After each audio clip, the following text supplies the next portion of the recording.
আমাদের বিশ্ববিদ্যালয়ের আজকে দেখেন সন্ধ্যাকালীন বাস, এটা বিশ্ববিদ্যালয়ে 104 বছর পর চালু হচ্ছে।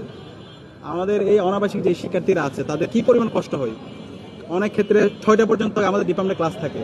তো এই শিক্ষার্থীদের নিজেদের টাকা দিয়ে পরবর্তীতে বিভিন্ন বাস অথবা আলাদা ট্রান্সপোর্টে করে তাদেরকে যেতে হতো। বিশেষ করে নারী শিক্ষার্থী যারা আছে তাদের অনেক বেশি কষ্ট হয়ে যেত। তো এটা একটা যৌক্তিক, এটার জন্য অনেক আন্দোলন করতে হয়েছে শিক্ষার্থীদের। সেই আন্দোলনগুলো বিশ্ববিদ্যালয় প্রশাসন এর আগে দেখেনি। আমরা যখন গিয়েছিলাম তখন আমাদের জায়গায় বিশ্ববিদ্যালয় প্রশাসনের জায়গায় যেভাবে সাপোর্ট দেওয়া দরকার সেই সাপোর্ট আমরা দেখিনি। পরবর্তীতে আমরা বিভিন্ন জায়গায় আমরা অ্যাপ্রোচ করেছি। বিশ্ববিদ্যালয় মঞ্জুরি কমিশনের চেয়ারম্যান আমাদেরকে সার্বিকভাবে সহযোগিতা করেছে এবং তারই মাধ্যমে আজকে আমরা সন্ধ্যাকালীন বাসের শুভ উদ্বোধন ঘোষণা করতে পেরেছি এবং আমরা চালু করতে পেরেছি। এবং খুব দ্রুত ইতিমধ্যে পরিবহন সম্পাদক ঘোষণা দিয়েছেন আমাদের হচ্ছে শনিবারের যে বাস, শনিবারে অনেকের পরীক্ষা থাকে, এখানে লাইব্রেরিতে আসতে হয়, বিভিন্ন ধরনের প্রোগ্রাম থাকে।